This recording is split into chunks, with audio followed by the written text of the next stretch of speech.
Hi hello ఇది సాబుదానా అలానే ఆలు టిక్కీ అలాగే రాజగిరి ఆటేక పూడి అలానే మిర్చి ఇది ఆలు సబ్జీ అండి. అంటే ఉపవాసంలో ఇక్కడ ఇలాగే తింటారు.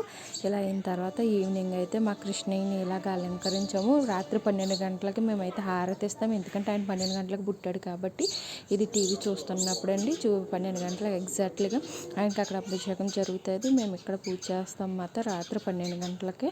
మేము ప్రతి సంవత్సరం ఇలానే చేసుకుంటాము. మా అత్తయ్య పూజ చేశారు, అందరం ఉపవాసం ఉన్నమాట. ఉపవాసం ఉండి పూజ అయిన తర్వాత రాత్రి 12 గంటల తర్వాత అయితే మేము భోజనం చేస్తాము. భోజనంలో అయితే కీరు రైస్ అలానే భిండికి సబ్జీ పప్పు ఇవైతే చేసాము. ఇవి దేవుడికి భోజనం పెట్టమాట. ఇలాగ అయిన తర్వాత మా లంచ్లో కూడా సేమ్ అదేనండి. మేము అందరం తిని ఇవన్నీ చేసినప్పుడు 1 గంట అయింది. మీరు కృష్ణాష్టమిలో జరుపుకున్నారు ఫ్రెండ్స్. బాయ్.